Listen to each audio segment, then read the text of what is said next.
બનાવેલા મુજને બનાવે, મારા બનાવેલા મુજને બનાવે, વાસનામાં કોલ દીધા બોલાવે, ગર્ભ વાસનામાં કોલ દીધા બોલાવે. સમય આવે કોઈને હું છોડતો નથી રે, હું કઈ ગાંડો નથી રે, હું કઈ ગાંડો નથી રે, હું કઈ ખેલો હરી નથી. બોલ.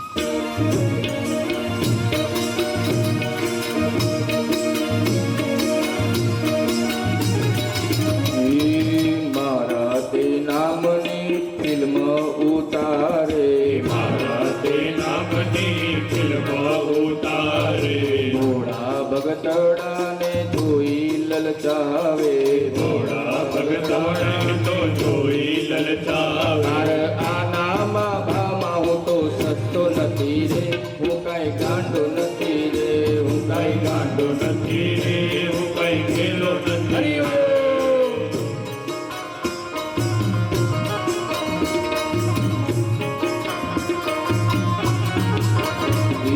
કળિયુગના કાળમાં ભક્તોની સાથે છું, કળિયુગની કાળમાં ભક્તોની સાથે છે, મુસાફરની મંડળીમાં લઈ પણ જાઉં છું, મુસાફરની સાવરણી મંડળી મારે નહીં પણ જાઉં. મારી ઓળખાણ હું કોઈને નથી દેતો નથી રે, હું કઈ ગાંડો નથી રે, હું કઈ ગાંડો નથી રે.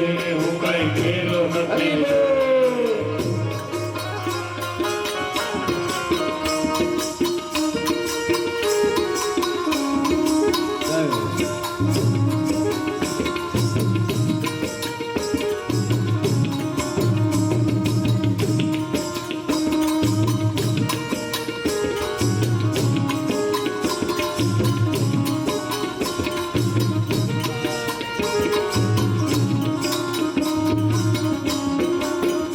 હું કઈ ગાંડો નથી રે, હું કઈ ગેલો નથી રે, હું કઈ ગાંડો નથી રે, હું કઈ ખેલો નથી રે, હું કઈ ગાંડો નથી રે, હું કઈ ગેલો નથી રે, હું કઈ ગાંડો નથી રે, હું કઈ ખેલો નથી રે. બહેનો રોજ રાવ જાઓ, ગાંડો નથી રે, હું કઈ ગેલો નથી રે. હું કઈ રોજ લડાઈ જાઉં, ગાંડો નથી રે, હું કઈ ખેલો નથી રે. હું કઈ ગાંડો નથી,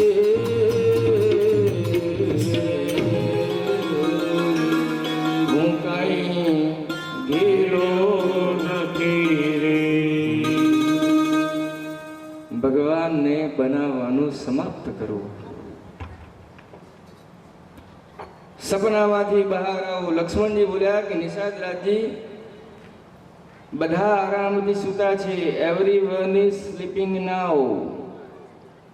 સૂતા સૂતા સપના દેખી રહ્યા છે. નિષાદજી બોલ્યા બધા સૂતા છે. લક્ષ્મણજી બોલ્યા કોણ જાગેલા છે?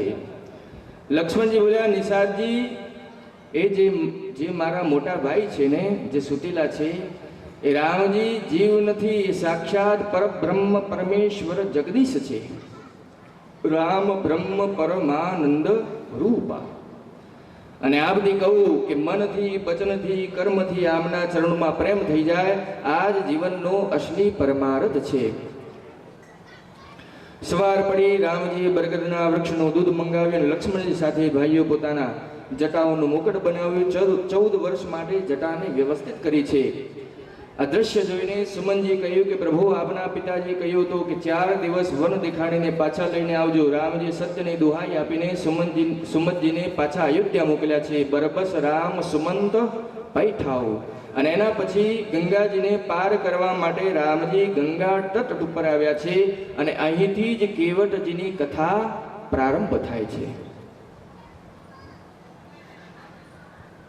અને આપણે કહું કે પાછલી રાત્રિમાં જે સિપાહીઓ રામજીનો પહેરો કરી રહ્યા હતા, એ સિપાહીઓમાં કેવટજી પણ હતા. અને જ્યાં લક્ષ્મણજી અને નિષાદરાજજી કહી રહ્યા હતા કે આ ત્યાં બગલમાં કેવટજી કાન લગાવીને સાંભળી રહ્યા હતા. શું સાંભળી લીધું? કે રામજી જીવ નથી, રામજી જગદીશ છે. મનથી, ક્રમથી, વચનથી રામજીના ચરણોમાં પ્રેમ જવો થઈ જવો આ જ જીવનનું અસલી પરમાર્થ છે. સવાર પડી દોડીને ગયા કેવટજી નિષાદરાજ ગ્રહ પાસે અને જઈને બોલ્યા, સરકાર, મારી એક પ્રાર્થના છે. રામજી મારી નાવ ઉપર બેસીને ગંગાની પેલી પાર જશે તો આપ આખા નગરમાં એક સૂચના ફેલાવી દો કે આજે કોઈ પણ પોતાની નાવ લઈ જઈને ગંગા ઉપર ન લઈ જાય, કારણ કે એકલી મારી નાવ જ રહેશે ગંગા તટ ઉપર. નિષાદરાજજી ગૃહ બોલ્યા કે આટલી વાર આખા નગરમાં સૂચના મોકલાવી દીધી કે કોઈ નાવ લઈને ગંગા તટ ઉપર નહીં જાય. આ બાજુ કેવટજીએ પોતાની નાવ ખોલીને ખૂંટામાંથી ખોલી અને જઈને નદીના વચ્ચોવચ્ચ ઊભી કરી નાખી. વિચારવા લાગે કે નાવ યદી કિનારે રાખીશ અને રામજી ક્યાંક આવીને સીધા બેસી જશે તો, એટલા માટે આઉટ ઓફ રીચ રાખો. નદીના વચ્ચોવચ્ચ નાવને રાખી. આ બાજુ ભગવાન સીતાજી, લક્ષ્મણજી, નિષાદરાજજી નદી પાર કરવા માટે નદીના કિનારે આવ્યા છે. અને અહીંયા એક મારો પ્રશ્ન છે, સેવક અને સ્વામી યદી બહાર જાય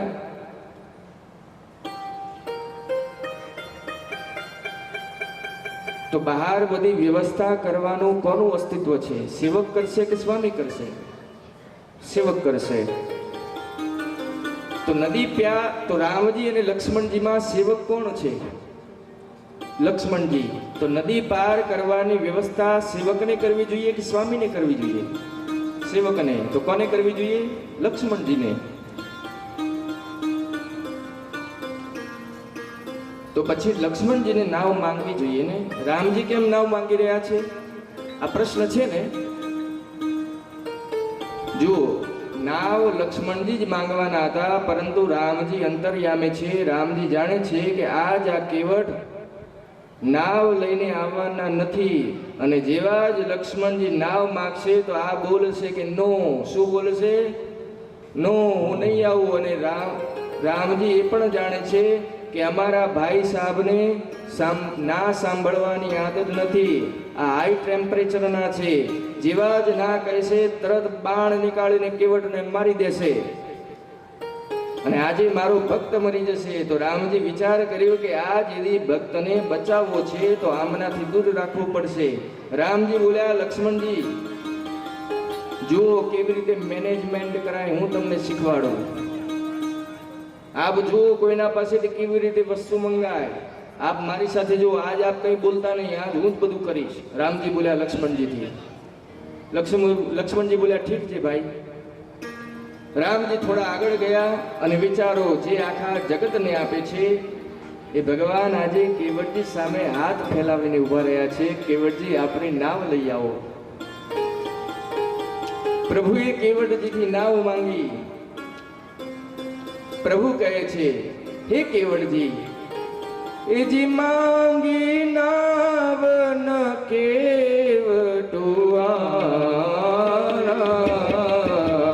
માંગી નાવ ન કેવટઆરા, કોહી તુમાર મરમ મેં જાના, કોહી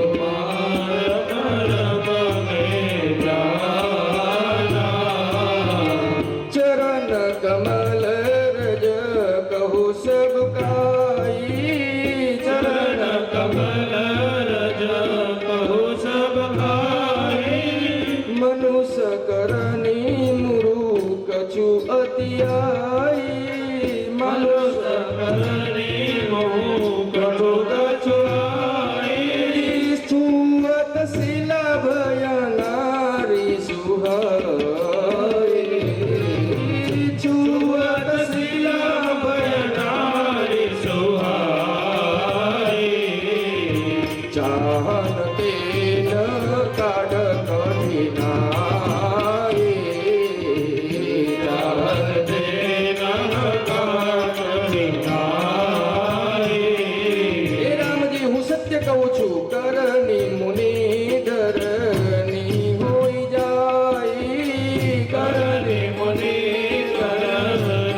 કહ્યું કે હે કેવડજી આપ પોતાની લાવ લઈને અહીંયા આવશો. કેવડજી શું બોલ્યા? નહીં આવું. માગી ના વન કેવટ આ ના. કેવલ ના ન પાડી અને એ પણ કહ્યું કે તહ કહું તુમાર મરમ મે જાના. કેવડજી બોલ્યા કે હું તમારો મરમ જાણી ગયો છું. આપ નાવ હું આજે નાવ લઈને આવવા વાળો નથી. અચ્છા, રેન્ડમલી આપ ક્યાંક ઊભા હોય અને કોઈ માણસ આવીને આપણે કહી દે કે હું તારા વિશે બધું જાણી ગયો, મને બધી ખબર છે તારા વિશે, તો આપ ચિંતામાં પડી જશો કે નહીં પડી જાઓ કે આ સાલો શું જાણી ગયો મારા વિશે? કેવડજી બોલ્યા કે હું આપનો બધો જ મરમ જાણી ગયો. લક્ષ્મણજી બોલ્યા ભૈયા જન્મથી હું આપની સેવામાં છું, હું તો કોઈ મરમ ન જાણી શક્યો અને આ આજકાલ આવેલા તમારા મરમ જાણી ગયા. લક્ષ્મણજી કેવડજીથી પૂછ્યું કે કયો મરમ જાણી ગયા છો? કેવડજી બોલ્યા કે હું એ મરમ જાણી ગયો છું જે આપ પણ નથી જાણતા. લક્ષ્મણજી બોલ્યા ભાઈ સાહેબ શું જાણો છો એ તો કહો. કેવડજી બોલ્યા કે જુઓ લક્ષ્મણજી, આ નાવ ચલાવવાનો અમારો ખાનદાની પેશો છે.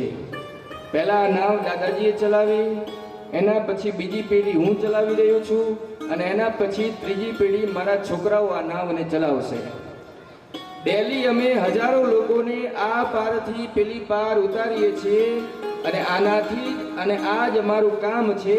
પરંતુ આજ આપને એક વાત કહું કે આજ જે પ્રકારે રામજીએ મારી પાસે નાવ માંગી છે ને એ પ્રકારથી આજ સુધી કોઈએ મારી પાસે નાવ નથી માંગી. લક્ષ્મણજી બોલ્યા રામજી કેવી રીતે માંગી? કઈ અલગ ઢંગથી માંગી છે? કેવડજી બોલ્યા હા, આજ સુધી જે પણ આવ્યા એ મને આદેશ આપતા હતા કે એ કેવડ નાવ લઈને અહીંયા. આદેશ આપણે એને જ આપીએ છીએ જેને આપણે પોતાનો સેવક માનીએ છીએ. રામજી આદેશ નથી આપ્યો, રામજીએ નિવેદન કર્યું છે અને નિવેદન આપણે ત્યારે કરીએ છીએ જ્યારે આપણે કોઈ વસ્તુ માંગી રહ્યા છે તો એ વસ્તુ આપણી નથી, સામેવાળાની છે. રામજી મને નાવનો માલિક બનાવી દીધો. આજ સુધી જે પણ આવ્યા એ મને નોકર બનાવતા રહ્યા, પરંતુ પહેલી વાર કોઈ આવ્યું છે જે મને નાવનો માલિક બનાવી રહ્યા છે. અને સામેવાળાને માલિક બનાવી દેવો એ જગતના માલિકને છોડીને બીજું કોઈ ન કરી શકે. હું જાણી ગયો કે રામજી કોણ છે.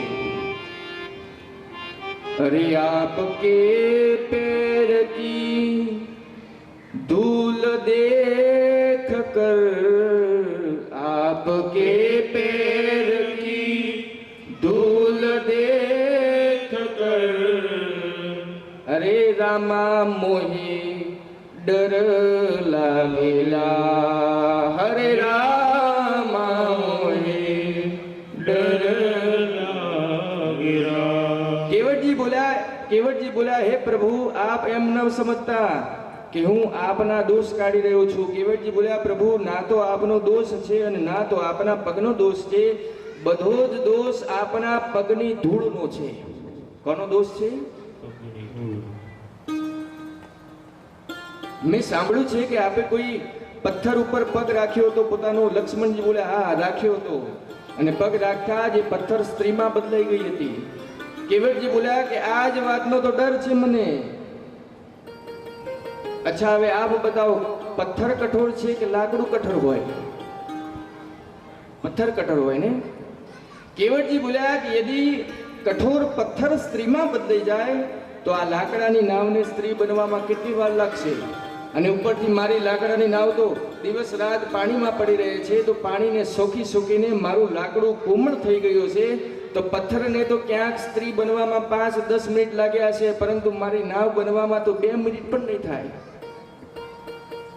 ના આટલું મોટું વૃક્ષ હું નહીં લઈ શકું. નાવ ચાલે છે તો ઘરમાં ભોજન આવે છે પ્રભુ, મારા 10-12 નાના છોકરાઓ છે. નાવ યદી સ્ત્રી બની જશે તો મારા છોકરાઓ ભૂખ્યા મરી જશે. લક્ષ્મણજી બોલ્યા તો હવે શું? કેવડજી બોલ્યા હવે શું? પગ ધોવા પડશે. પગ ધોઈને જડીબુટીને બહાર નીકાળી દઉં પછી નો પ્રોબ્લેમ, આવો બેસો, હું તમને પાર ઉતારી દઈશ. લક્ષ્મણજી રામજીને બોલ્યા, ભૈયા પહેલી વાર આપે મેનેજમેન્ટ સંભળાવ્યું છે. જો આ ના પાડી દીધી આપણા મેનેજમેન્ટમાં, યદિ હું માંગોત ને અને યદિ આ કેવટ ના પાડોત ને, હું તો બતાવી દઉં આ લક્ષ્મણ કોણ છે. રામજી બોલ્યા, એટલા માટે તો આપને સાઈડમાં રાખ્યા છે. અરે ના પાડી દીધી તો શું થઈ ગયું, મારા ભગત છે ને. લક્ષ્મણજી બોલ્યા, એમ મતલબ જે આપણી વાત ના માને એ આપણા ભગત. રામજી બોલ્યા, બીજે કોણ મારી વાત નથી માની. લક્ષ્મણજી બોલ્યા, જુઓ પાછળ પેલા ઝાડ નીચે સુમંતજી ક્યારના ઊભા છે. આપે કહ્યું હતું કાલે કે જાઓ અયોધ્યા પાછા જતા રહો, હજી સુધી નથી ગયા, હજી ઝાડની નીચે ઊભા વાટ જોઈ રહ્યા છે.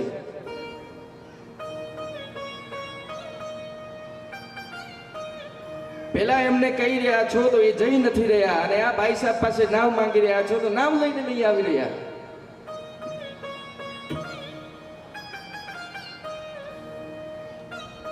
આનો મતલબ બધું ઊંધું થઈ રહ્યું છે. રામજી બોલ્યા, એક વાત કહું. લક્ષ્મણજી બોલ્યા, કહો. રામજી બોલ્યા કે જ્યારે હું વનવાસ આવવાનો હતો ને, રામજી બોલ્યા કે જ્યારે હું અયોધ્યાથી નીકળતી વખતે મેં આપને અને સીતાજીને ના પાડી હતી કે મારી સાથે વનવાસ ના આવો, તો આપ બંને મારી માત ન માન્યા, તો આપ બંને જ સૌથી પહેલા મારી બોની બગાડી છે. અયોધ્યાથી જ બોની બગાડી છે. એટલે જે રસ્તાઓ મળે છે બધા ના પાડી રહ્યા છે. કેવટજી ઉભા છે, પ્રભુ પગ ધોઈ દઉં. લક્ષ્મણજી બોલ્યા, કેવટજી પથ્થરની ઘટના તો કેવલ એક વાર ઘટી છે, આના પછી તો કેટલાય પથ્થર ઉપર પડ્યા, પગ પડ્યો, પરંતુ એ તો પથ્થર સ્ત્રી નથી બન્યા. કેવટજી બોલ્યા કે હું મૂર્ખ છું, પરંતુ મહામૂર્ખ નથી. હું એ પણ જાણું છું કે બધા પથ્થર નથી બદલાતા, પરંતુ હું આપથી પ્રશ્ન પૂછું. લક્ષ્મણજી બોલ્યા, પૂછો. તો બતાવો કયો પથ્થર સ્ત્રીમાં બદલાઈ ગયો હતો. હવે લક્ષ્મણજી ફસાઈ ગયા. કેવટજી બોલ્યા, હું બતાવું છું. ચાલતા ચાલતા જે પથ્થરની બાજુ હાથનો ઈશારો કરીને પૂછ્યું કે ગુરુદેવ આ કયો પથ્થર છે, તો જે પથ્થરની બાજુ હાથથી ઈશારો કર્યો એ પથ્થર સ્ત્રીમાં બદલાઈ ગયો. તો આ કિનારે લાઈનમાં નાવ ઊભી છે, એક લાઈનમાં નાવ ઊભી છે, પરંતુ કિનારાવાળા રામજી આવ્યા, કિનારે ખાલી મારી જ નાવ દેખાઈ અને ઈશારો કરીને કહ્યું કે એ કેવટ નાવ લઈને અહીંયા આવો. તો આજ મારી નાવને રામજીએ હાથથી ઈશારો કર્યો છે, તો આનો અર્થ છે કે મારા ઉપર ખતરો મંડરાઈ રહ્યો છે અને હું આટલું મોટું રિસ્ક લેવાનો નથી. પગ દોડાવો પછી આપની હું પેલી પાર લઈ જઈશ. કેવટજી કહે છે, પ્રભુ સોઈ કૃપાલ કેવટ નિહોરા જી જગો કિયતી હું પગહું થોરા. પ્રભુ ઘરમાં ભોજન નથી, મારા છોકરાઓ નાના છે, નાવ ચાલે છે તો ઘરમાં ભોજન આવે છે. યદિ આપના પગના જાદુથી મારી નાવ સ્ત્રી બની જશે તો મારા ઘરની રોજી રોટી મરી જશે, મારા છોકરાઓ રાત્રે ભૂખ્યા મરશે. પ્રભુ, અને જો કોઈના ઉપર કેટલો પણ જુલ્મ કરો, પરંતુ જીવનમાં કોઈના ઉપર કોઈની રોજી ઉપર કોઈ દિવસ જુલ્મ ન કરો. આ નામ મારી રોજી રોટી છે. અને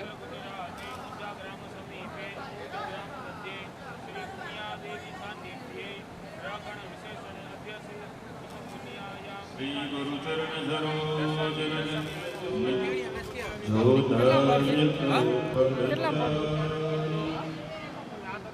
બુદ્ધિ